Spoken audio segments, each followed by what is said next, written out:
세상에 같은 법인은 없다. 안녕하세요. 저는 법인의 경영 진단 및 컨설팅 가이드를 해드릴 박태식 멘토입니다. 여러분께서는 법인 컨설팅과 영업시장에 무한한 잠재력을 가진 매력적인 시장이라는 점에 공감하실 줄 알고 있습니다. 최근 법인 시장은 경쟁이 심화되면서 좀 더 전문적인 시장으로 전환되고 있습니다. 기업에서도 컨설팅 전문가를 원하고 있습니다.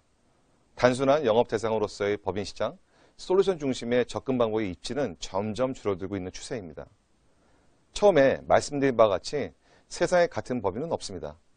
따라서 다양한 법인을 대상으로 법인 시장에 접근하기 전에 그 대상이 되는 기업마다 경영적 접근을 통한 세부적 진단이 이루어져야 적재적소에 해당하는 그런 부분들이 해당 기업에 필요한 제안을 할 수가 있으며 모든 법인이 제시해야 할 제안들은 폭넓게 대상 기업의 내용을 세부적으로 파악해야만 가능할 것입니다.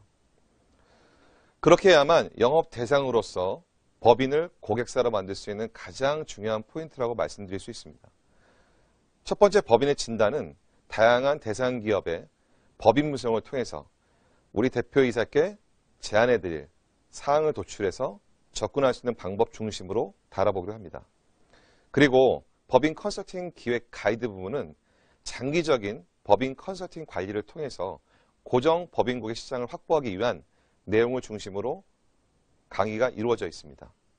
다뤄볼 내용은 전체적으로 살펴본 다음과 같습니다. 우선 법인의 경영 진단의 관점은 크게 세 가지로 나눠볼 수 있습니다.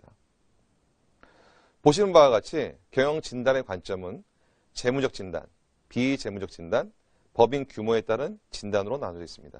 이 세 가지 관점은 기존에 나와 있는 방향과는 다른 방향이지만 우리가 이 세 가지의 관점으로서 법인을 진단한다면 사전에 법인의 진단을 통한 분석, 그리고 대상 법인 방문 전에 법인의 상태를 사전에 파악해서 법인의 제안사항을 도출하는 과정이라고 볼 수 있는데요. 일단은 법인의 경영 진단이라는 부분은 현재 법인을 운영하고 있는 대표이사에게 가장 필요한 그런 내용이라고 볼 수가 있습니다. 이 세 가지를 세부적으로 다뤄보면 다음과 같습니다. 법인의 경영 진단은 첫 번째, 재무적 진단을 볼 수가 있는데요. 그때 이 재무적 진단을 하는 것은 이 재무제표를 중심으로 법인에 필요한 여러 가지 숫자로 나올 수 있는 성과 혹은 자산의 상태라는 부분을 중심으로 볼 수가 있는데 이때 효과적인 재무 진단 및 관리 그리고 리스크 개정 과목들을 분단해서 여러분들이 잘 알고 있는 그런 위험도라는 부분을 숫자로 볼 수 있는 지표로 볼 수 있는 그런 중요한 수단입니다. 그때 법인의 입장에서는 신용 등급이라든가 혹은 현금 흐름 등급이라든가 기타 외부에서 평가받을 수 있는 이런 것들이 얼마큼 잘 현재 돼 있는지 혹은 그런 부분들이 잘 안 돼 있을 때 어떤 것을 진단 목적으로 두고 그 다음에 개선시킬 수 나갈 수 있을지를 갖다가 판단해 볼 수 있는데 여기 화면에 보신 바와 같이 법인의 재무적 진단 목표는 전체 진단의 한 90% 이상을 차지하게 됩니다. 아래 요소는 재무제표, 신용등급, 리스크에 대한 해지 이 세 가지 관점이 되겠죠. 그 두 번째는 비재무적 진단입니다. 좀 전에 말씀드린 바와 같이 이 숫자를 볼 수 있는 재무적 진단과는 조금 방향성이 다를 수가 있는데요. 실제로 법인을 방문하게 되면 숫자로만 얘기하는 것이 아니라 법인의 사업 목적, 그 다음에 법인이 얼마큼 확대돼서 발전할 수 있을지, 그 다음에 법인의 인프라에 관련된 부분에 대해서 점차적으로 확대해서 우리가 진단해 볼 수가 있습니다. 이때 법인의 사업 목적은 법인의 주요 영위, 업종, 특히 사업 목적에 대한 진단을 함으로써 법인이 앞으로 어떻게 발전해 나갈지 혹은 법인의 정체성을 다뤄볼 수 있도록 하겠고요. 그 다음에 법인의 확대라는 측면에서는 사업 확대 및 기업 규모의 성장에 따른 그리고 그 부합한 법인의 진단 방향을 도출해내는 과정이 되겠습니다. 이것을 법인의 발전성이라고 정의하겠습니다. 세 번째는 법인의 인프라가 되겠습니다. 이때는 경영 방향, 노무, 인사, 그 다음 관련된 진단인데 실제로 이런 것들이 법인의 문제가 아닌 실제로 법인을 도와줄 수 있는 방향으로 어떤 것을 중점으로 진단할 수 있을지를 파악을 해야 되는데요. 이거는 법인의 성장성 및 안정성을 도모하는 내용이 되도록 하겠습니다. 그리고 세 번째는 법인 규모에 따른 진단입니다. 조금 전에 법인의 사업 목적이나 기타 여러 가지 것들을 봤을 때 법인 자체에 이런 것들을 잘 구성하고 법인의 발전성을 두고 판단해보는 과정도 필요하지만 실제로 우리가 다뤄볼 수 있는, 우리가 접근할 수 있는 법인은 굉장히 다양한 규모를 가지고 있습니다. 물론 양적인 규모가 되겠죠. 이때 굳이 분리하자면 소기업, 일반 기업에 들어온 전체 80%의 포션을 차지하고 있는 그런 기업들이 대부분이고, 이때 우리가 이 법인을 방문할 때 진단의 관점은 자산 혹은 매출, 그리고 이익률, 자금 운용 및 개인 기업인지 아닌지 부분까지도 파악할 수가 있습니다. 그 위에 좀 오래된 한 적어도 5년에서 10년 정도 영위한 기업을 중소기업이라 볼 수가 있는데 전체 포션에서 한 15% 정도를 차지하고 있습니다. 그리고 마지막 단계에서 저희가 보통 영업 대상으로서 법인을 방문할 때 굉장히 어려운 기업이라고 볼 수 있겠죠. 중견 기업. 이제 사업의 성과가 이루어지고 적어도 20, 30년 동안 대표가 사업 목적을 통해 계속적으로 안정스럽게 영위해온 기업들을 중견기업이라고 하는데요.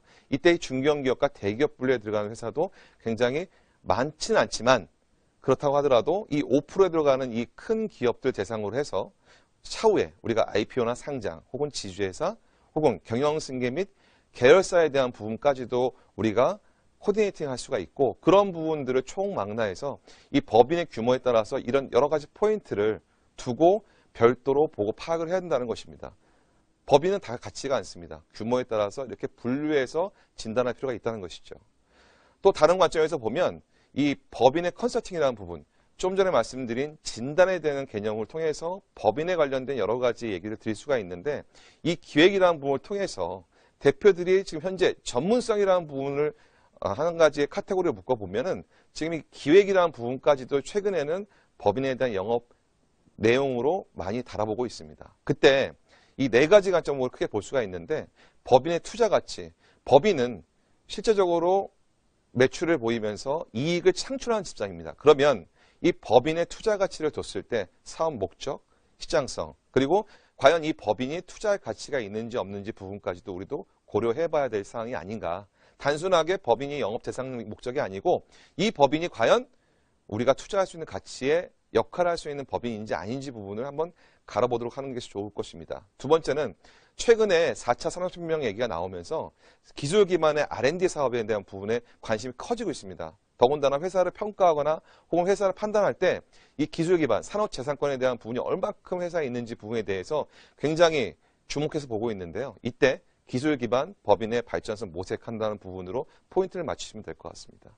그리고 우리가 방문한 법인의 대부분들이 상장하지 않은 비상장 법인들입니다. 그러다 보니까 이 비상장 법인의 이 방향성이 단순하게 영속적인 부분에 있어서의 회사의 운영이라는 부분이 굉장히 강조되고 있고 여러분들은 그것을 뭐 가업승계든 기타 굉장히 많은 얘기들을 하고 있는데 그렇다 하더라도 이 비상장법의 특성을 미리 좀 파악을 해서 비상장법이 나갈 수 있는 방향을 모색했을 때 마지막 부분에 보실 듯이 법인의 발전성, 중견기업으로서 혹은 대기업으로서 발전성 혹은 IPO 상장으로서 갈 수 있는 그런 부분들을 우리가 달아볼 수가 있습니다. 최근에 법인 대표님들을 많이 만나보고 상담해 보면은 기존에 있던 문제를 해결하는 것도 물론 중요합니다. 그건 진단 부분에 속하게 되겠죠. 그 진단을 통해서 나온 문제를 도출해서 솔루션을 제공하게 되고 그 솔루션에 그치기 때문에 현장에서 느끼는 그런 현장에 느끼는 그 컨설팅하는 분들에 대한 전문성이 많이 결여되어 있다는 얘기를 많이 합니다. 그러면 우리가 나갈 방향은 앞으로 이런 기획이라는 부분을 통해서 기존에 있던 영업 방식과는 좀 다른 차별성을 둔 내용으로 바뀌어가야 되겠죠. 그래서 제가 종합해 보면은 경영 진단에 대한 부분이 한 90% 정도의 우리가 법인을 접근할 수 있는 중요 관점이 되겠고 두 번째 기획 부분이 한 10% 정도 될 것 같습니다. 왜냐하면 이거는 앞으로 굉장히 많은 것들을 포함해서 이 오픈되어 있는 여러 가지 결과물이 되겠죠. 그런 부분이기 때문에 만들어가는 과정이 되겠죠. 실제로 보면 진단에 대한 부분은 기존에 있는 법인의 컨디션을 굉장히 좋은 방향으로 갈 수 있도록 지표로 삼아서 우리 컨설팅 방향을 정하는 것이고 두 번째 기획은 앞으로 그 우리 대상을 될 수 있는 그런 법인에서 나갈 방향을 갖다가 우리가 모색해 줘서 갈 수 있는 부분입니다. 이 두 가지가 합쳤을 때 경영 진단, 컨설팅 기획으로 100%의 만족도를 보일 수 있는 그런 상담으로 진행할 수가 있고 이것을 통해서 법인이 우리의 고객사로 갈 수 있도록 만들 수 있는 기반이 될 수 있을 것 같습니다. 그래서 종합해 보면 그 세상에 처음에 말씀드렸듯이 세상에 같은 법인은 없습니다. 그렇기 때문에 법인에 대한 정확한 진단 그리고 앞으로 나갈 방향성에 대해서 모색을 해주는 것이 우리의 일이라 생각이 되고 그 진단의 개념도 물론 저희가 세부적으로 파악하게 되겠죠. 자, 마지막으로 정리하자면 영업 대상으로서의 법인에 대해 정확한 진단을 통해서 일정 수준 이상의 진단 결과를 가지고 상담을 하여야 대상 법인을 본인의 고객사로 만들 수 있는 확률이 아주 높아진다고 단언해서 말씀드리고 싶습니다. 성공적인 법인 시장의 성과를 위해서 여러분들에게 오프라인 강의를 통해서 다시 찾아뵙도록 하겠습니다. 감사합니다.